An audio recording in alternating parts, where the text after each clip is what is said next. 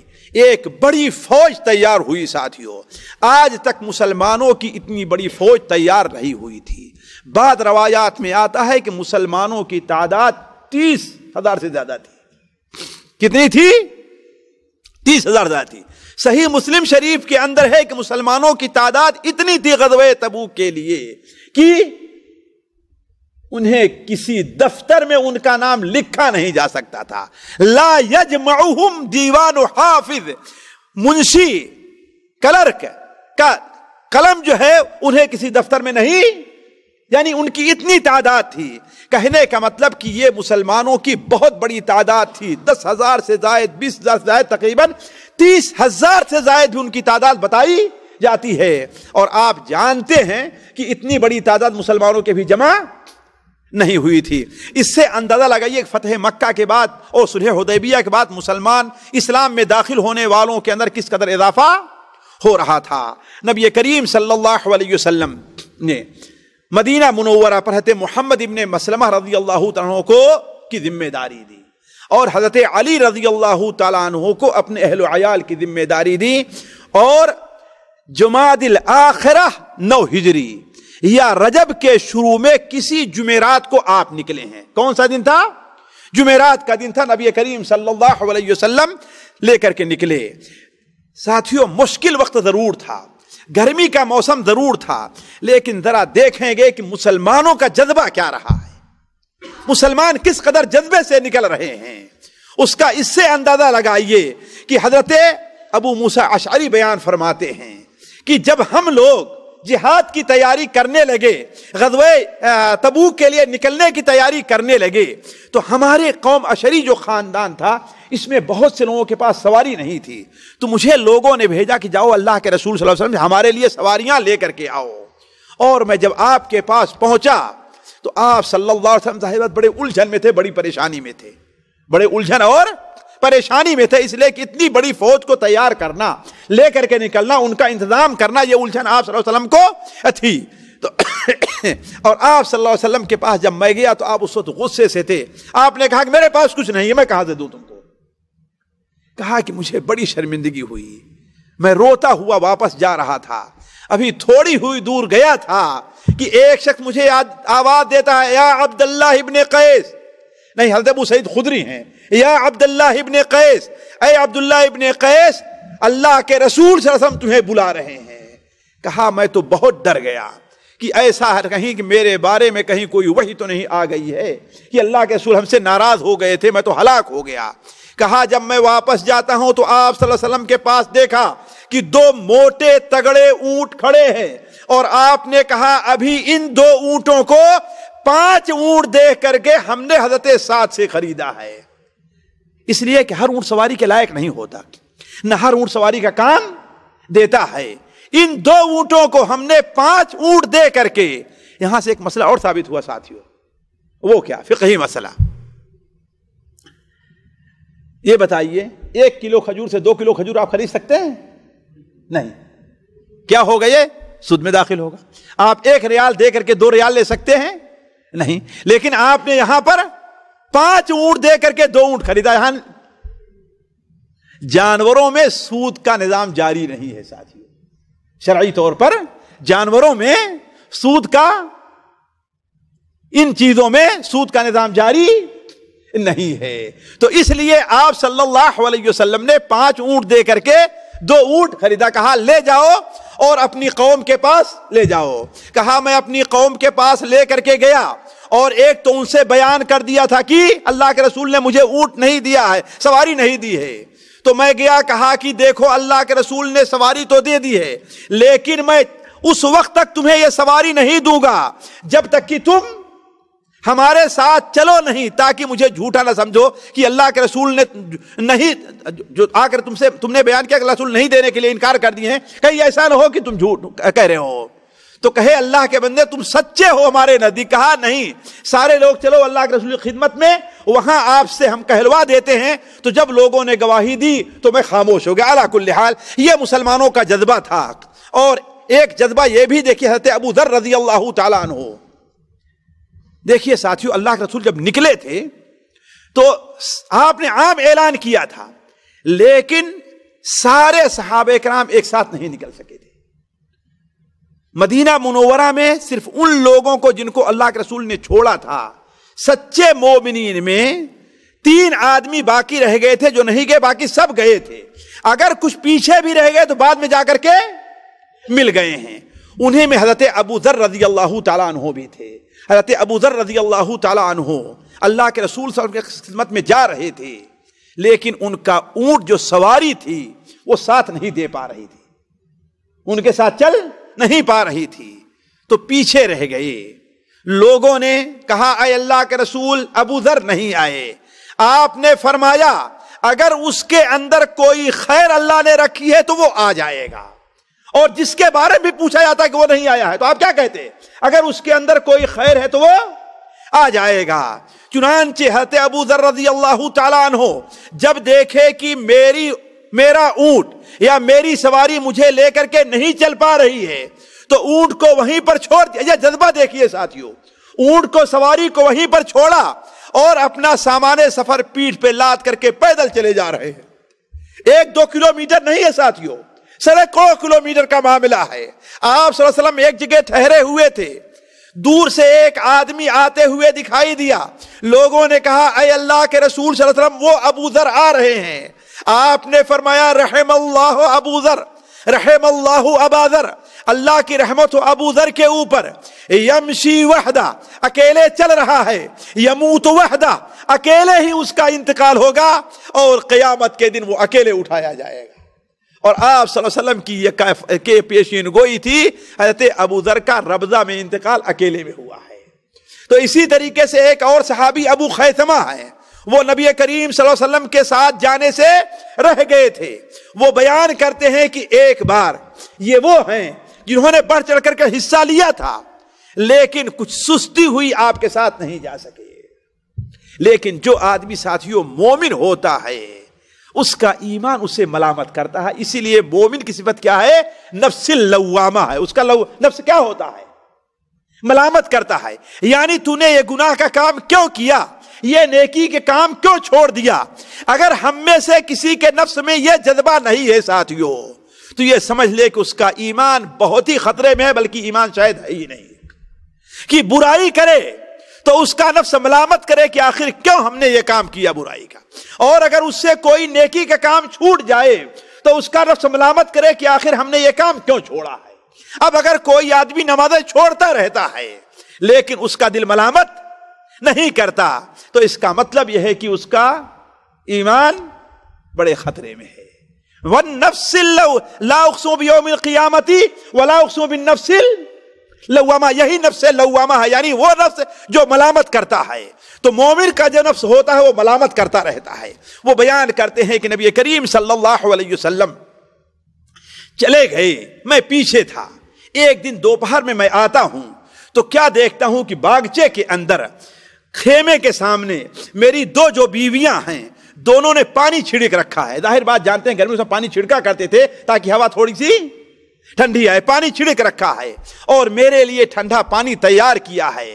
میں اپنے خیمے میں یا اس میں مکان جہاں قیام تھا وہاں پر بیٹھتا ہوں اور ٹھنڈی ہوا آئی تو اچانک میرے دل کے اندر آیا کہ اے ابو خیثمہ تو بھی کس قدر بدبخت ہے کہ اللہ کے رسول صلی اللہ علیہ وسلم تو لو اور گرمی میں چل رہے ہیں، آپ کو پینے کے لیے ٹھنڈا پانی میسر نہیں ہے، اور تو یہاں ٹھنڈے میں بیٹھا ہوا، تیری بیویاں تجھے ٹھنڈا پانی پینے کے لیے دے رہی ہیں، تو کتنا بڑا بدبخت ہے۔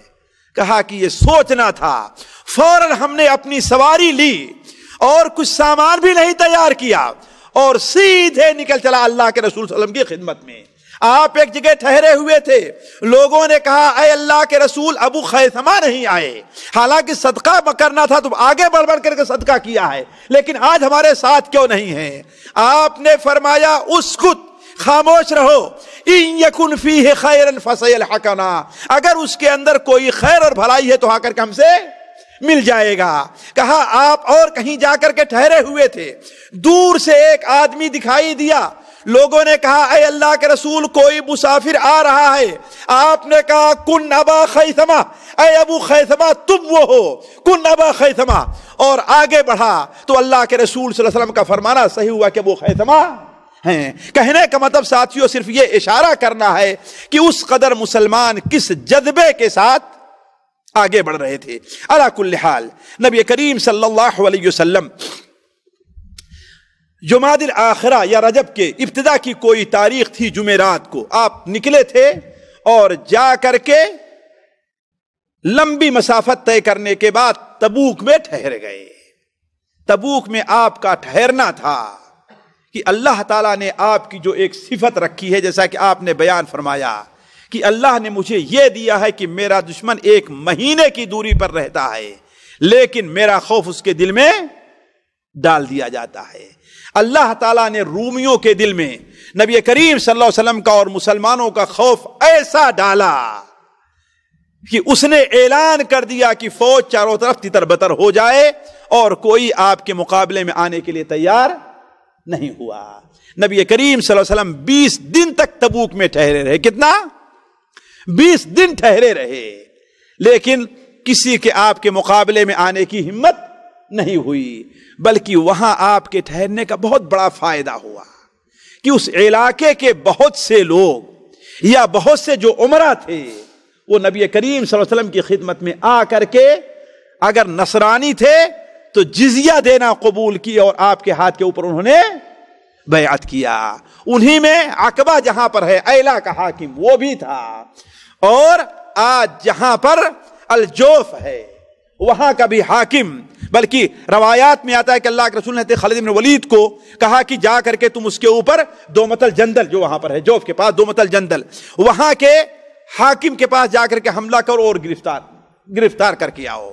اور آپ نے علامت بتائی کہ دیکھو وہ جنگلی جو گاؤ ہوتے ہیں نا، نیل گاؤ، اس کا شکار کر رہا ہوگا۔ حضرت چاندنی رات تھی، حضرت خالد بن ولید جب اتنی دور اس کے قلعے سے پہنچے کہ وہ شہر وہ اس کا قلعہ آسانی سے نظر آنے لگا، تو کیا دیکھتے ہیں کہ ایک نیل گاؤ جنگلی گاؤ آتا ہے اور اس کے جو وہ دروازہ ہے اس پر ٹھوکریں مارتا ہے۔ اس سے کسی نے کہا کہ نیل گاؤ ہے، اور نیل گاؤ کا وہ بڑا ہی شکار کا شوقین تھا، چنانچہ اپنا ہتھیار لے کر کے نکلا اس کو شکار کرنے کے لیے۔ ادھر حضرت خالد بن ولید نے اسے گرفتار کر لیا، نبی کریم صلی اللہ علیہ وسلم کی خدمت میں لے کر کے آئے، اس نے آپ کے ساتھ صلح کی اور کہ اتنے ہتھیار ہر مہینے آپ کو دوں گا، اتنے اونٹ دوں گا اور ہر سال آپ کو دوں گا، اور آپ کے ساتھ جزیہ دینے کے لیے اس نے رضامندی کر لی۔ تو کہنے کا مطلب یہ ہے کہ اللہ کے رسول صلی اللہ علیہ وسلم وہاں 20 دن تک ٹھہرے رہے اور ادھر ادھر اپنی ٹولیاں بھیجتے رہے۔ غزوہ موتا کے بعد جو مسلمانوں کا ایک روب وہاں پر بیٹھ گیا تھا، اور جو کچھ دھمکی دے کر کے قیصر روم میں مسلمانوں کے روب کو ختم کرنا چاہا تھا، وہ روب دوبارہ بیٹھ گیا۔ آپ صلی اللہ علیہ وسلم وہاں 20 دن رہنے کے بعد مدینہ منورہ واپس آئے۔ مدینہ منورہ صلی اللہ علیہ وسلم آپ پہنچ رہے تھے، اور جب مدینہ منورہ کے قریب پہنچے تو آپ نے ایک خوشخبری دی ساتھیوں، جس خوشخبری کو ہمیں اور آپ کو بھی قبول کرنا چاہیے۔ آپ نے فرمایا کہ اے لوگو، مدینہ میں کچھ لوگ ایسے رہ گئے ہیں کہ تم جہاں کہیں بھی چلے ہو، جس جوادی کو بھی تم نے قطع کیا ہے وہاں پر وہ بھی تمہارے ساتھ شمار کیے گئے ہیں، یعنی جو اجر تم کو اتنے لمبے سفر پر ملا ہے ان کو بھی مل رہا ہے۔ کیوں؟ اس لیے کہ وہ مجبوری سے وہاں پر رکے ہوئے ہیں، مجبوری سے وہاں پر۔ اس کا مطلب اگر نیت صحیح ہے، نیت صالح ہے، تو مسلمان اگرچہ وہ عمل نہ کرے لیکن اس عمل کرنے کا اس کو اجر ملتا ہے۔ اسی طریقے سے جب آپ قریب پہنچے اور مدینہ منورہ کے قریب پہنچے تو آپ نے کہا یہ مدینہ منورہ ہے، یہ طابہ ہے۔ اس کا نام کیا ہے؟ طابہ، اسی لیے اس کا نام مدینہ طیبہ رکھا جاتا ہے، مدینہ طیبہ کہا جاتا ہے۔ اور آپ نے فرمایا ھذا جبل احد، یہ احد پہاڑ ہے، یحبنا ونحبہ، اس سے ہم سے محبت کرتا ہے اور ہم اس سے محبت کرتے ہیں۔ اور آپ جب پہنچے تو آپ آئبونا تائبونا عابدونا لربنا حامدون. تو اگر کسی شہر میں داخل ہونا چاہے، شہر دکھائی دے، تو یہ دعا پڑھنی ہے. آپ صلی اللہ علیہ وسلم جب ثنیۃ الوداع تک پہنچے تو مدینہ منورہ کی بچیاں وہی گیت جو آپ کے آمد پر ہجرت کے وقت گائی تھی وہی وہاں پر گانا شروع کر دی اور آپ کا استقبال کیا کہ طلع البدر علینا من ثنیات الوداع وجب الشکر علینا ما دعا للہ علی کل حال. یہ گیت آپ کا پڑھتے ہوئے آپ کا استقبال کیا. آپ صلی اللہ علیہ وسلم سیدھے مدینہ منورہ میں داخل ہوئے اور مسجد نبوی میں گئے، اپنے گھر تشریف نہیں لے گئے. آپ کی یہ سنت رہی تھی سفر میں. آپ سفر سے آتے تو کہاں جاتے؟ سب سے پہلے مسجد جا کر کے 2 رکعت نماز پڑھتے تھے اور مسجد ہی میں آپ صلی اللہ علیہ وسلم بیٹھ گئے. مسجد ہی میں آپ بیٹھ گئے. اب وہاں لوگ آ کر کے آپ سے ملاقات کرنے لگے اور جو لوگ جنگ میں پیچھے رہ گئے تھے بدبخت لوگ منافقین، وہ آپ سے معذرت کرنے لگے. جیسا کہ ہم نے عرض کیا ہے کہ 3 ہی قسم کے لوگ مدینہ منورہ میں رہ گئے تھے. ایک تو منافق تھے جن کی تعداد 80 سے زائد تھی، اور دوسرے وہ لوگ تھے جو علبہ ابن زیترہ معذور تھے جن کے پاس کچھ سامان جانے کا نہیں تھا، اور 3 وہ لوگ تھے جو سچے مسلمان تھے لیکن وہ وہاں پر نہیں جا سکے تھے. تو جو لوگ آ کر کے عذر کرتے آپ صلی اللہ علیہ وسلم ان کے عذر کو قبول کر لیتے. البتہ ان تینوں کے عذر کو آپ نے قبول نہیں کیا، اس لیے کہ ان لوگوں نے سچ بولا ہے. حضرت کعب بن مالک، مرارہ ابن ربیعہ اور حضرت ہلال ابن امیہ، یہ 3 تھے جنہوں نے سچ بولا اور آپ نے ان کے عذر کو قبول نہیں کیا. اور ان کا قصہ ساتھیوں بڑا لمبا ہے، 40 دن 50 دن تک یہ بالکل ان کا بائیکاٹ کیا گیا. وہ کسی دوسری مجلس میں آپ کے سامنے ہم رکھیں گے. اس طریقے سے آپ صلی اللہ علیہ وسلم مدینہ منورہ واپس آئے. البتہ غزوہ تبوک سے متعلق چند باتیں بڑی اہم رہ گئی ہیں. چلیے ساتھیوں پھر اگلی مجلس میں انشاءاللہ آپ کے سامنے جو چیزیں رہ گئی غزوہ تبوک ہی سے متعلق ہیں اور ہمارے آپ کے فائدے کی ہیں، وہ انشاءاللہ اگلی مجلس میں آپ کے سامنے رکھیں گے. اللہ تبارک و تعالیٰ سے دعا ہے کہ اللہ تعالیٰ ہمیں اور آپ کو نبی کریم صلی اللہ علیہ وسلم کی سیرت کو سننے اور اس سے محبت کرنے، اس پر عمل کرنے کی توفیق عطا فرمائے. سبحانک اللہم و بحمدک اشہد ان لا الہ الا انت استغفرک و اتوب الیک.